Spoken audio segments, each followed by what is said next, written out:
What's happening, fam? L.A.R. movement still moving. Book is entitled Lessons from a Non-Custodial Father. At Amazon, Kindle, and Create Space. A link will be in the description box below as usual. This video is entitled Sacrificial Lamb Entitlement.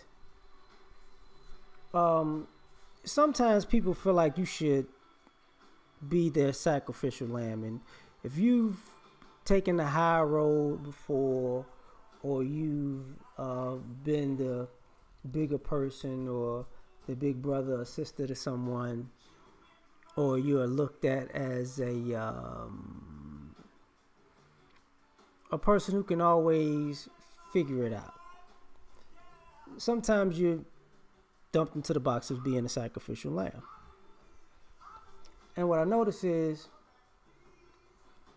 people in various ways get so caught up in expecting someone to be their sacrificial lamb that they get entitled. And if that person decides to retire from that position, they get angry. Now, what do I mean by this? Let's just say you know a person who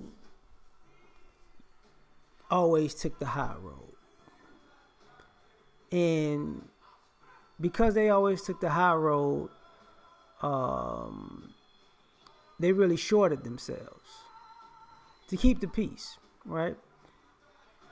So they took less of what they deserved or what they earned, or they took less than their worth, just to, keep the peace. They were able to do whatever they had. And you might have been a person around them and you got entitled because you figured, they're going to always leave me an extra piece of the pie, right? And then, so you become accustomed to expecting to get whatever they left over because you thought it was about you. So that person decides to not be the bigger person, not take a loss, and says, you know what? Nah, no thanks. I'm gonna get everything that's mine and that's due. And then you might be that person that gets upset, like, but that's not what you usually do. Like, what's wrong with you? Something wrong? Now you beefing with this very person that you've been eating off of, right? And the crazy part about it is, you never offered any of those pieces back that they left over, right? You've been eating off of them, but you never offered them any food. You get what I'm saying? So to get mad with them is quite asinine, but people do it because all of a sudden you expected them to be your sacrificial lamb, and they said no more.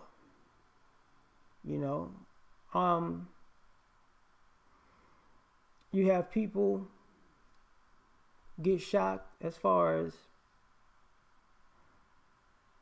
manners go. Somebody is the sacrificial lamb. They'll keep the peace.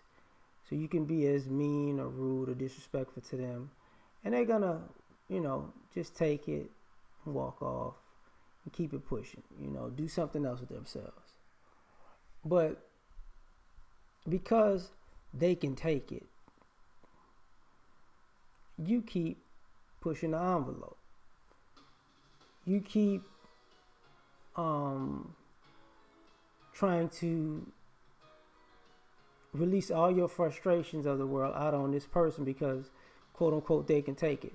And this person doesn't bring this drama into your life, but you bring it into theirs because you don't really stand up for yourself in the real world because you feel like this person is going to be the sacrificial lamb, aka your doormat, for you to point all of your hatred towards the world. You're taking it out on them. They're your punching bag. But unfortunately, your sacrificial lamb is going to get tired of it, right? And they're going to say no more. And they might just bite back. And, people who feel like you're entitled because you've been taking advantage of a person's kindness and using it, thinking it's weakness, when they bite back, you get shocked. You get indignant. Now all of a sudden, you might even want to call the cops or say they did something to you or lie on them and hope somebody hurts them because you felt as though they should always be your punching bag. And they said, no, enough is enough. Forget the peace. You're not bringing your war to me no more. And what happens? Because you got entitled, now you have an issue with it. Now you want to play the victim, right? Which is stupid, but because people know you don't have manners and you're rude and they know how you get down. And they've been waiting for this person to bite back at you for a while because they know you got it coming. And, add a little bit to that. If a person is your sacrificial lamb, just understand that they're probably a lion because they can take whatever you got to dish with no problems. So part of their kindness is knowing that they could crush you at any given time. So they don't really worry about you like that. You're not a threat to them. But let's get back to it. Other people who are in the sacrificial lamb, like the wingman, like when you go out,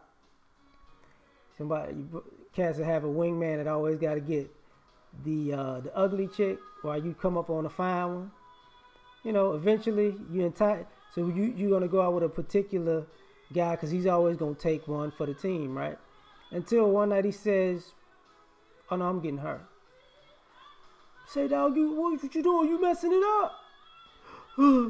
Wait, no. And then, the guy who felt like he was the leader of the pack starts hating, and his green with envy colors come out, and then everything goes left because he felt he was always gonna win because his friend was always the sacrificial lamb taking one for the team, and he thought he would never have to take one for the team, right? That's just that's the role you chose and you relegated to it. That type of stuff. It doesn't really work that way.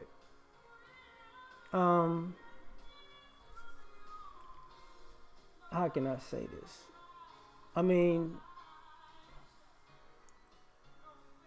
you have that in parenting where the good cop, bad cop scenario. Excuse me.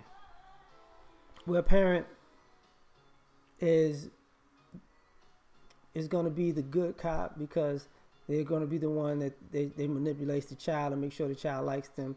They're going to make the other parent the bad cop that is, hated and disrespected and punished.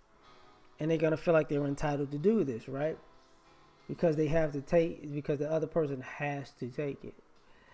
And then the tables turn because now, the kid may get a certain age and your games are no more. And now, who do you have to play these games with, right?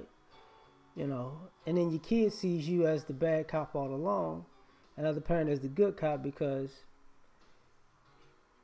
you are manipulative and a lion.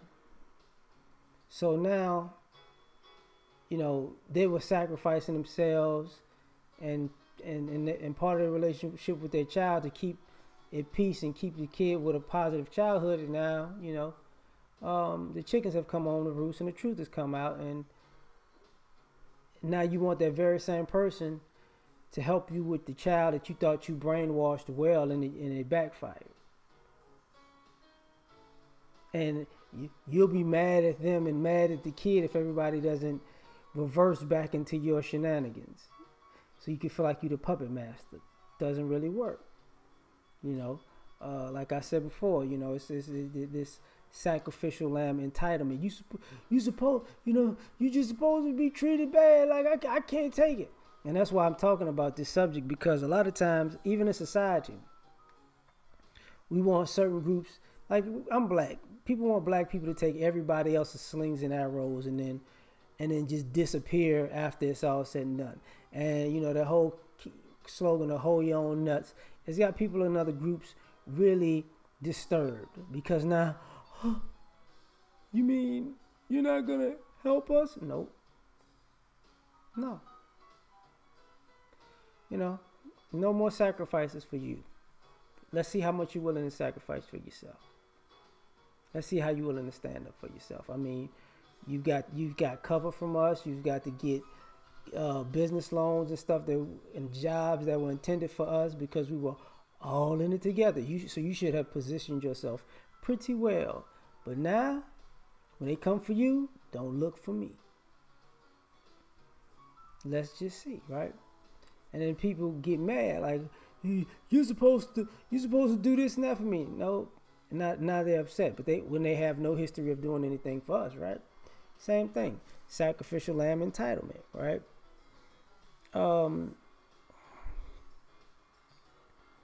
I would say, how can I say this? Darwinism is this, is part of that, where only the strong survive. And you have predators of life and the prey of life, right? And a lot of times, people who feel like they're predators, they prey on the weak. And all the weak are sacrificial lambs. And they have no conscience, no code of conduct. It's all fun and games until. And they feel like, because they're weak, that's the reason why I'm going to crush them. Until one of those, and people, sometimes sacrifice themselves for other people. They throw themselves on the sword for other people so other people don't get preyed on or get time to get away. And then you mess around and create an apex predator. And when you do that, you as a predator turn into the prey. And then all of a sudden, it ain't no fun when a rabbit got the gun. And, now Darwinism and all of the strong survive. And it's not that you got weak. Now you want to appeal to somebody's moral consciousness. You want them to sacrifice being a predator so you can live to be a predator another day. And sorry, live by the gun, die by the gun. Live by the sword, die by the sword. Live like a predator, die from a predator. Here's what it is. So, and this, sometimes those same predators, while I say this, they try to push somebody as prey off to get away. And that's the thing about those situations. When a predator creates an apex predator, they don't want the prey. They want the predator. You're the prey. So you can't. So there's no giving people free lunches. You got to go. So we out. Peace.